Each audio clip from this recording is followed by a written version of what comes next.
7급 한자 세 번째 세 번째 시간으로 21번째 한자를 시작하겠습니다. 7급 한자는 이제 퀴즈 형태로 문제를 만들어서 조금 더 다르게 해봤습니다. 어떤 한자인지 미리미리 예상을 해보도록 합니다.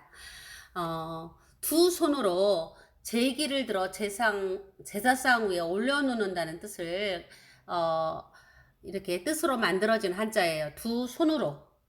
그러니까 두 손이라고 하면 여기에 왼손과 오른쪽, 왼쪽, 오른쪽 손을 말하는 거죠.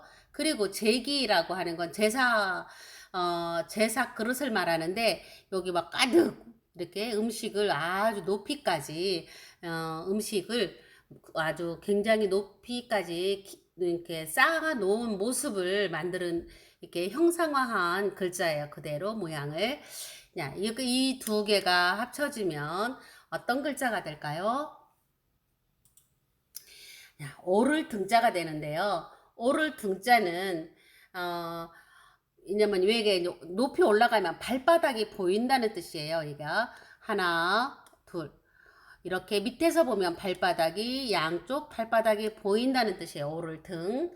그리고 또 이것만 사람이 산을 오를 때도 이런 발 모양도 있지만 이제 그 음식을 가득 담은 그 음식을 올려놓을 때는 두 손으로 또 이렇게 올려놓잖아요.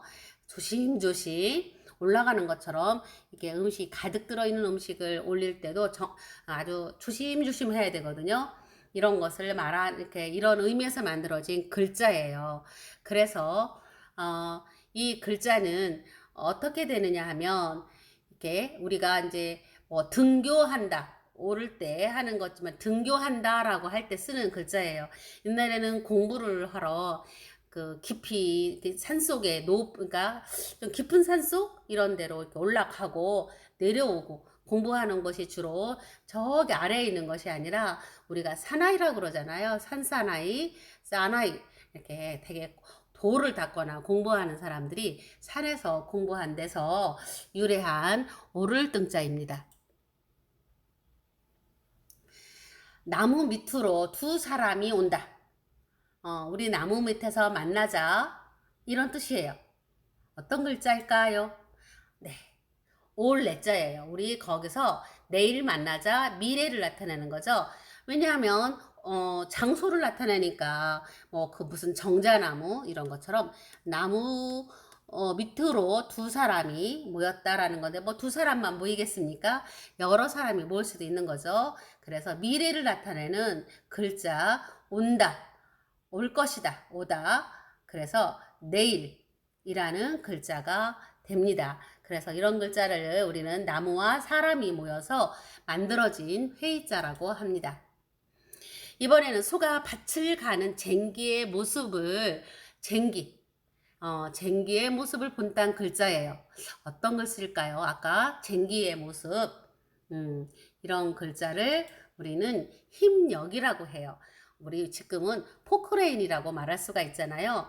이 포크레인의 모습을 본따서 만드는 글자입니다. 다음은 사람이 머리털이 하얗게 되면서 늙는다는 뜻이에요. 사람이 머리털이 털무가 어떻게 변하는 거예요. 이것이 사람에서 이렇게 이제 죽는 모습이네요. 여기에 비수 된다. 이렇게 머리털이 하얗게 변한다. 이런 의미로 만들어진 글자는 늙을 노자예요.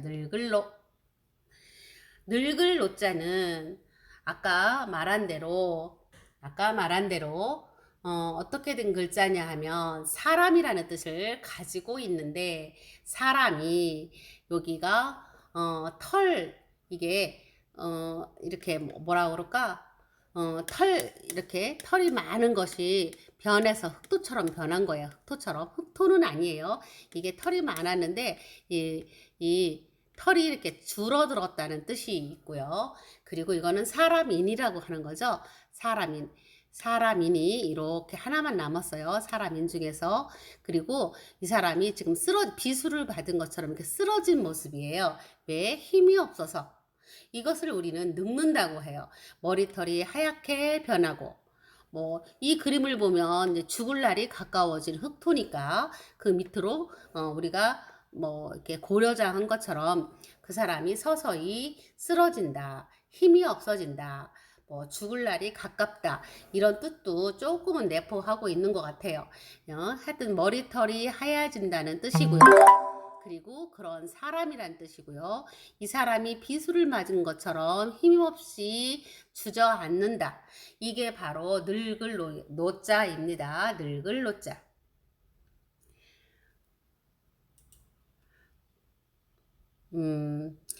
나무가 2개 이상 모여서 숲을 이룬다는 소리. 나무가 2개. 그러니까 나무가 많아요.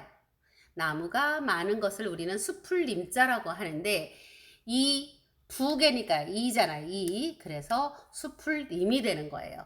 숲을림. 다음 글자는 사람이 서 있는 모습을 본따서 만드는 글자라고 합니다. 야, 사람이 서 있을 때 어떤 글자가 있을까요? 사람이 서 있는 모습을 본따서 만드는 글자는 설입이죠. 우리가 설 때는 바른 자세로 서야 한대요. 머리, 그리고 2 다리. 그래서 반듯하게 삐뚤어지지 않게 바르게 서 있어야 우리는 바른 자세, 또 그 인상적으로도 사람이 바르게 보이고 또 그런 사람이 바르다고 하죠. 그러니까 사람이 바르게 서 있는 모습을 본따서 만드는 상형 문자입니다. 이번에 7번째 글자는 밭과 토지가 있으면 농사를 짓고 살아가는 그 마을이 생긴다는 거예요. 밭과 토지. 그래서 밭도 있고 토지도 있고 땅도 있는 이러한 곳에 밭이 있어야 되죠. 농사 지을 밭, 그리고 집 지을 장소, 이런 곳에 마을이 생긴다 라는 뜻으로 만들어진 한자는 짠! 이게 바로 마을리자예요. 마을리는 아까 말한 대로 밭과 그리고 집질 또 놀 수 있는 이런 곳이 있어야 마을이 생긴다는 것인데요. 순서는 우선 하나, 둘, 가운데 그리고 여기 그려요. 또 여기까지 그려요. 그런 다음에 마지막에 가운데를 하고 그어줘야 돼요. 한자를 쓰는 원리는 위에서부터 아래로 쓰고 맨 마지막에는 막는 것은 되게 맨 마지막에 해요. 8번째 한자입니다. 사람은 어머니를 너무너무 좋아한다. 매일이 엄마가 있었으면 좋겠잖아. 내가 학교 갔다 돌아오는데 꼭 있어야 되는 사람, 엄마가 있었으면 좋겠죠? 아빠도 그렇대요. 그래서 이런 뜻에서 만들어진 글자는 매양매. 매양매자는 엄마라는 여기 사람인데 내가 들어왔을 때 꼭 있었으면 좋겠다. 이게 바로 어미모자라고 그랬죠? 어미모. 이것은 매일, 항상 이란 뜻이에요. 매일매일 또는 항상. 그리고 여자는 말무, 엄마의 가슴은 아무나 만지면 안 된다고 그랬죠? 그래서 여기 가운데로 이렇게 그리면 말무인데 엄마의 가슴 아무나 만지면 안 되듯이 2개의 글자는 같은 의미를 가지고 있지만 어떤 때는 하지 말하게 막는다, 하지 말라는 뜻도 되고요. 어떤 때는 엄마라는 뜻을 가지고 있습니다.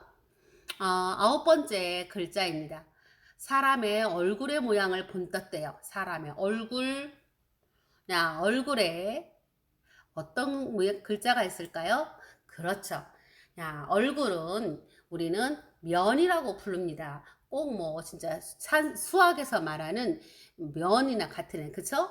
면. 면이 몇 개인가요? 하는 것처럼 얼굴을 뜻하는데 우선 여기 이마를 그리고요. 이마를 그리고 얼굴은 그리고 얼굴을 이렇게 그린 다음에 하나, 둘 이렇게 코를 그리면 돼요. 그리고 막으면 됩니다. 이게 바로 얼굴면인데 얼굴의 모양을 그대로 본따서 만드는 글자예요. 이번에는 마지막 글자입니다. 마지막 글자 모여서 무릎을 꿇고 분부를 받는다는 뜻이에요. 그러니까 사람의 목숨도 하늘의 명령이잖아요. 우리는 아무도 거역할 수 없는 것을 우리는 이렇게 하늘의 명령이라고 말할 수가 있는 거예요. 어떤 글자를 말할까요? 이거는 병부절이라고 하는 것은 이렇게 생긴 도끼 모양의 무기를 말하는 거예요. 이렇게 꼭 칼도자하고 좀 비슷하죠? 그거보다 훨씬 좀 막 이렇게 무섭게 생긴 무기로서 아무도 그것을 벗어날 수 없는 그 저승사자의 뭐 무기 같은 이런 것들을 우리는 병부절이라고 합니다. 야, 어떤 글자일까요? 야, 목숨명이라고 그래요. 우리는 명령이라는 것도 꼭 지켜야 하는 거라고 그랬죠? 꼭 지켜야 하는 그런 글자입니다. 야, 우리가 모든 사람들, 그러니까 여기가 합할 합자가 되는 거죠. 모든 사람들은 모든 사람들 한결같이 공평하게 목숨도 우리가 원해서 태어나고 싶어서 태어나는 게 아니에요. 그리고 죽는 것도 우리가 죽고 싶어서 태어나는 게 아니에요. 이것이 저승사자의 병부절자잖아요. 이런 글자들이 만들어서 회의자가 되는데 우리는 목숨도 생명이라고 하지만 명령도 엄청 지엄한 거잖아요. 명령을 어기면 우리는 질서를 잡을 수가 없어요. 그래서 명령이나 목숨명이나 같은 의미로 쓰이기 때문에 이 글자를 목숨명 또는 명령할 명이라고 합니다. 이렇게 7급 한자를 마치도록 하겠습니다.